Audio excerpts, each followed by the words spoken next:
Hi ಎಲ್ರಿಗೂ ನಮಸ್ಕಾರ. Welcome to my YouTube channel. Neer dosa ಮತ್ತೆ ಕಾಯಿ ಚಟ್ನಿ ಯಾವ ತರ ಮಾಡೋದು ಅಂತೇಳಿ ಈ ವಿಡಿಯೋದಲ್ಲಿ ಹೇಳಿದ್ದೀನಿ. ಸೊ ಸ್ಕಿಪ್ ಮಾಡದೆ ವಿಡಿಯೋ ಪೂರ್ತಿ ನೋಡಿ. ಮೊದಲಿಗೆ ನೀರ್ ದೋಸೆ ಮಾಡೋದಕ್ಕೆ ಏನೇನ್ ಇಂಗ್ರೀಡಿಯೆಂಟ್ಸ್ ಯೂಸ್ ಮಾಡಿದೆ ಅಂತೇಳಿ ನೋಡ್ಕೊಂಡ್ ಬರೋಣ. ನೀರ್ ದೋಸೆ ಮಾಡೋದಕ್ಕೆ ನಾನು ರೇಷನ್ ಅಕ್ಕಿ ಯೂಸ್ ಮಾಡ್ತಾ ಇದ್ದೀನಿ. ಸೊ 1/2 ಕಪ್ ರೇಷನ್ ಅಕ್ಕಿನ ಚೆನ್ನಾಗಿ ವಾಶ್ ಮಾಡ್ಕೊಂಡು ನೈಟ್ ನೆನೆಯೋದಕ್ಕೆ ಇಟ್ಟಿದ್ದೆ. ಸೊ ಚೆನ್ನಾಗಿ ನೆಂದಿದೆ. ಸೊ ನೋಡ್ಬೋದು. ನಾವು ನಾಡಿಗ್ ಮಾಡ್ತೀನಿ ಅಂದ್ರೆ ಇವತ್ ನೈಟ್ ನೆನೆಯಕ್ ಇಟ್ಬೇಕು. ಅಟ್ ಲೀಸ್ಟ್ 5 ಇಂದ 6 ಅವರ್ಸ್ ಆದ್ರೂ ನೆನಿಬೇಕು ಅಕ್ಕಿ. ಸೊ ಇವಾಗ ಈ ತರ ಫೈನ್ ಪೇಸ್ಟ್ ಆಗಿ ರುಬ್ಕೊಂಡಿದೀನಿ ಅಕ್ಕಿನ. ಸೊ 1/2 ಕಪ್ಪಿಗೆ 2 ರಿಂದ 2.5 ಕಪ್ ನೀರ್ ಬೇಕಾಗುತ್ತೆ. ಸೊ ಆ ಕನ್ಸಿಸ್ಟೆನ್ಸಿಲಿ ರೆಡಿ ಮಾಡಿ ಇಟ್ಕೊಂಡಿದೀನಿ. ಸೊ ನೋಡ್ಬೋದು ಇವಾಗ ಬ್ಯಾಟರ್ ರೆಡಿ ಆಗಿದೆ ದೋಸೆ ಮಾಡೋದಕ್ಕೆ. ಮೊದ್ಲಿಗೆ ಕಾಯಿ ಚಟ್ನಿ ಯಾವ ತರ ಮಾಡ್ಕೊಂಡ್ ಬರೋದು ಅಂತೇಳಿ ನೋಡ್ಕೊಂಡ್ ಬರೋಣ. ಮೊದ್ಲಿಗೆ ಚೆನ್ನಾಗಿ ವಾಶ್ ಮಾಡ್ಕೊಂಡು ಸಣ್ಣಗೆ ಹೆಚ್ಕೊಂಡಿದೀನಿ ಕೊಬ್ಬರಿನ. ಅದಕ್ಕೆ ಒಂದ್ ಸ್ವಲ್ಪ ಶುಂಠಿ ಮತ್ತೆ 4 ಬೆಳ್ಳುಳ್ಳಿ ಹಾಕೊಂಡಿದೀನಿ. ಮತ್ತೆ ಇದಕ್ಕೆ ಚೆನ್ನಾಗಿ ಹುರ್ಕೊಂಡಿರೋ ಶೇಂಗಾ ಮತ್ತೆ 4 ಹಸಿಮೆಣಸಿನ್ಕಾಯಿ ಯೂಸ್ ಮಾಡಿದೀನಿ. ಸೊ ನೀವು ಖಾರಕ್ಕೆ ಎಷ್ಟು ಬೇಕು ನೋಡಿ ಅಷ್ಟು ಯೂಸ್ ಮಾಡ್ಬೋದು. ಇದಕ್ಕೆ ಒಂದು ಹಿಡಿ ಕೊತ್ತಂಬರಿ ಹಾಕೊಂತ ಇದೀನಿ. ಮತ್ತೆ ಒಂದ್ ಸ್ವಲ್ಪ ಕರಿಬೇವು ಹಾಕೊಂತ ಇದೀನಿ. ಇದಕ್ಕೆ 1 ಟೇಬಲ್ ಸ್ಪೂನ್ ಅಷ್ಟು ಜೀರಿಗೆ ಹಾಕೊಂತ ಇದೀನಿ. ಸೊ ಇದಕ್ ನಾನು ಒಂದ್ ಸ್ವಲ್ಪ ಸಕ್ರಿ ಯೂಸ್ ಮಾಡಿದೀನಿ. ಸೊ ನೀವು ಇದು ಆಪ್ಷನಲ್, ನೀವು ಬೇಕಂದ್ರೆ ಹಾಕೋಬಹುದು. ನಾ ಒಂದ್ ಸ್ವಲ್ಪ ಸ್ವೀಟ್ ಆಗಿರ್ಲಿ ಅಂತೇಳಿ ಒಂದ್ ಸ್ವಲ್ಪ ಸಕ್ರಿ ಹಾಕೊಂತ ಇದೀನಿ. ಮತ್ತೆ ರುಚಿಗೆ ಎಷ್ಟು ಬೇಕು ನೋಡಿ ಅಷ್ಟು ಉಪ್ಪು ಹಾಕೋಬೇಕು. ಸೊ 1 ಟೇಬಲ್ ಸ್ಪೂನ್ ಅಷ್ಟು ಉಪ್ಪು ಹಾಕೊಂತ ಇದೀನಿ. ಇವಾಗ ಇದಕ್ಕೆ ಒಂದ್ ಸ್ವಲ್ಪ ನೀರ್ ಹಾಕೊಂಡು ಚೆನ್ನಾಗಿ ಫೈನ್ ಪೇಸ್ಟ್ ಆಗಿ ರುಬ್ಕೋಬೇಕಾಗುತ್ತೆ. ಸೊ ಒಂದ್ ಸ್ವಲ್ಪ ನೀರ್ ಹಾಕೊಂಡು ರುಬ್ಕೊಂತೀನಿ ಇದನ್ನ. ಇದಕ್ ನೀವು ಪುಟಾಣಿ ಬೇಳೆ ಆದ್ರೂ ಹಾಕೋಬಹುದು, ಇದು ಆಪ್ಷನಲ್, ನಾ ಹಾಕೊಂಡಿಲ್ಲ. ಸೊ ಪುಟಾಣಿ ಬೇಳೆ ಹಾಕೊಂಡು ಚೆನ್ನಾಗಿರುತ್ತೆ. ಸೊ ಈ ತರ ಫೈನ್ ಪೇಸ್ಟ್ ಆಗಿ ಈ ತರ ಗಟ್ಟಿ ಒಳಗಿರ್ಬೇಕದು. ಸೊ ನೀರ್ ದೋಸೆಗೆ ಈ ತರ ಗಟ್ಟಿ ಆಗಿದ್ರೆ ಚೆನ್ನಾಗಿರುತ್ತೆ. ಸೊ ಇವಾಗ ಇದು ರೆಡಿ ಆಗಿದೆ. ಇದಕ್ಕೆ ಒಗ್ಗರಣೆ ಕಟ್ಕೊಳ್ಳೋಣ. ಸೊ 1 ರಿಂದ 2 ಟೇಬಲ್ ಸ್ಪೂನ್ ಅಷ್ಟು ಎಣ್ಣೆ ಹಾಕೊಂಡಿದೀನಿ. ಎಣ್ಣೆ ಕಾದ್ಮೇಲೆ ಇದಕ್ಕೆ ಒಂದ್ ಸ್ವಲ್ಪ ಸಾಸಿವೆ, ಒಂದ್ ಸ್ವಲ್ಪ ಜೀರಿಗೆ ಮತ್ತೆ ಒಂದ್ ಸ್ವಲ್ಪ ಕರಿಬೇವು ಹಾಕೊಂಡು ಚಟಪಟ ಅನ್ನಿಸ್ಕೋಬೇಕು. ಸೊ ಇದಕ್ಕೆ ಕಾಯಿ ಚಟ್ನಿಗೆ ಈ ತರ ಒಗ್ಗರಣೆ ಕಟ್ಕೊಂಡ್ರೆ ಟೇಸ್ಟ್ ಚೆನ್ನಾಗಿರುತ್ತೆ. ಸೊ ಹಂಗಾಗಿ ಸಾಸಿವೆ, ಜೀರಿಗೆ ಮತ್ತೆ ಕರಿಬೇವು ಹಾಕೊಂಡು ಚಟಪಟ ಅನ್ನಿಸ್ಕೊಂಡು ಗ್ಯಾಸ್ ಆಫ್ ಮಾಡಿದೆ. ಸೊ ಇದನ್ನ ರುಬ್ಕೊಂಡು ಇಟ್ಕೊಂಡಿದ್ವಲ್ವಾ ಅದಕ್ಕೆ ಹಾಕೋಬೇಕು. ಸೊ ಇದನ್ನ ಡೈರೆಕ್ಟ್ ರುಬ್ಕೊಂಡಿರೋ ಕಾಯಿ ಚಟ್ನಿಗೆ ಹಾಕೊಂತ ಇದ್ದೀನಿ. ಇಷ್ಟೇ, ಸಿಂಪಲ್ ಇದೆ. ಸಿಂಪಲ್ ಆಗಿ ಮಾಡ್ಕೋಬಹುದು ಕಾಯಿ ಚಟ್ನಿನ ಈ ತರ. ಸೊ ಇವಾಗ ಚೆನ್ನಾಗಿ ಮಿಕ್ಸ್ ಮಾಡ್ಕೋಬೇಕು.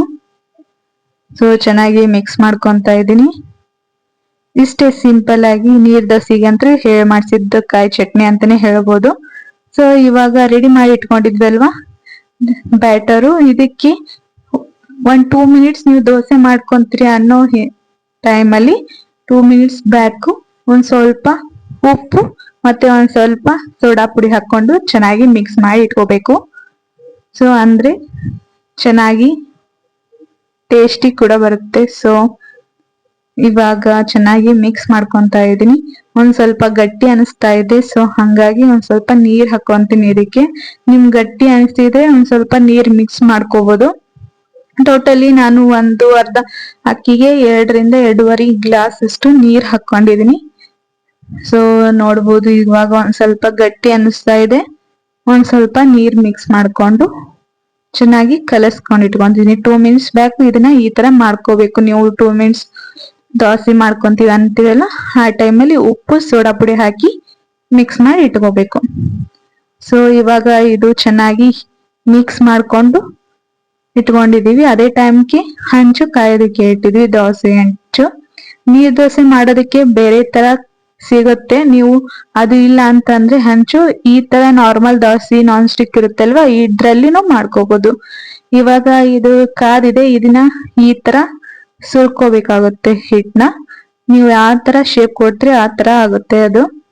ಇದಕ್ಕೆ ಒಂದೇ ತರ ಶೇಪ್ ಇರೋದಿಲ್ಲ. ನೀರ್ ದೋಸೆಗೆ ನೋಡ್ಬೋದು ಈ ತರ ಮಿಕ್ಸ್ ಮಾಡ್ಕೊಂಡು ರೌಂಡ್ ಆಗಿ ಮಾಡ್ಕೋಬೇಕು.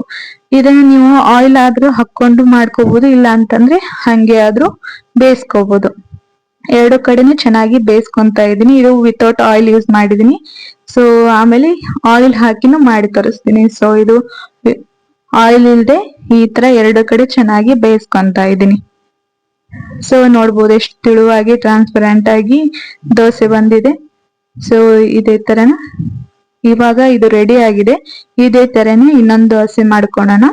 ಇದನ್ನ ಆಯಿಲ್ ಹಾಕಿ ಮಾಡ್ತಾ ಇದ್ದೀನಿ. ಸೊ ನೋಡ್ಬೋದು ಫಸ್ಟಿಗೆ ಈ ತರ ದೋಸೆ ಹಾಕೋಬೇಕು. ಒಂದ್ ಸ್ವಲ್ಪ ಬೇಯಿಸ್ಕೋಬೇಕಾಗುತ್ತೆ. ಇವಾಗ ಚೆನ್ನಾಗಿ ಒಂದ್ ಸೈಡ್ ಬೇಯಿಸ್ಕೊಂಡಿದ್ಮೇಲೆ ಇದಕ್ಕೆ ಆಯಿಲ್ ಹಾಕೊಂತೀನಿ. 1 ಟೇಬಲ್ ಸ್ಪೂನ್ ಅಷ್ಟು ಆಯಿಲ್ ಹಾಕೊಂತೀನಿ ಚೆನ್ನಾಗಿ ಬೇಯೋದಿಕ್ಕೆ. ಎರಡು ಟೇಸ್ಟ್ ಸೇಮ್ ಬರುತ್ತೆ. ಸೊ ಹಂಗಾಗಿ ಒಂದು ಆಯಿಲ್ ಹಾಕಿ ಮಾಡಿದೀನಿ, ಇನ್ನೊಂದು ಆಯಿಲ್ ಹಾಕ್ತೆ ಮಾಡಿ ತರಿಸಿದೀನಿ. ಸೊ ಇವಾಗ ಒಂದ್ ಸೈಡ್ ಬೇಯಿಸ್ಕೊಂಡಿದೆ, ಇವಾಗ ಇನ್ನೊಂದ್ ಸೈಡ್ ಬೇಯಿಸ್ಕೊಂತ ಇದೀನಿ. ಸೊ ಒಂದ್ ಸೈಡ್ ಬೇಯಿಸ್ಕೊಂಡಿದೀನಿ, ಇವಾಗ ಇನ್ನೊಂದ್ ಸೈಡ್ ಬೇಯಿಸ್ಕೊಂತ ಇದೀನಿ. ಎರಡು ಕಡೆ ಚೆನ್ನಾಗಿ ಬೇಯಿಸ್ಕೊಂಡ್ರೆ ರೆಡಿ ಆಗುತ್ತೆ. ಸೊ ಇವಾಗ ಎರಡು ಸೈಡ್ ಬೇಯಿಸ್ಕೊಂಡಿದೀನಿ, ನೋಡ್ಬೋದು ಎಷ್ಟು ಚೆನ್ನಾಗಿ ತೆಳುವಾಗಿ ಬಂದಿವೆ ದೋಸೆ. ಸೊ ಇವಾಗ ಎರಡು ಬೇಯಿಸ್ಕೊಂಡಿದ್ದೀನಿ ಎರಡು ಕಡೆ. ಇವಾಗ ಇದನ್ನ ತಕೊಂತ ಇದ್ದೀನಿ, ಒಂದ್ ಪ್ಲೇಟ್ ಅಲ್ಲಿ ಸರ್ವ್ ಮಾಡ್ಕೊಂತೀನಿ.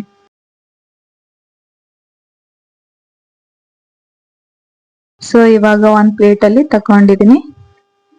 ಸೊ ನೋಡ್ಬೋದು ರುಚಿಕರವಾದ ನೀರ್ ದೋಸೆ ಕಾಯಿ ಚಟ್ನಿ ಜೊತೆ ಸವಿಯಲು ಸಿದ್ಧ. ಈ ವಿಡಿಯೋ ನಿಮ್ಗೆ ಇಷ್ಟ ಆಗಿದ್ರೆ ಪ್ಲೀಸ್ ಒಂದು ಲೈಕ್ ಕೊಡಿ, ಹಾಗೆ ನನ್ನ ಚಾನೆಲ್ ನ ಸಬ್ಸ್ಕ್ರೈಬ್ ಮಾಡ್ಕೊಂಡು ಸಪೋರ್ಟ್ ಮಾಡಿ. Thank you.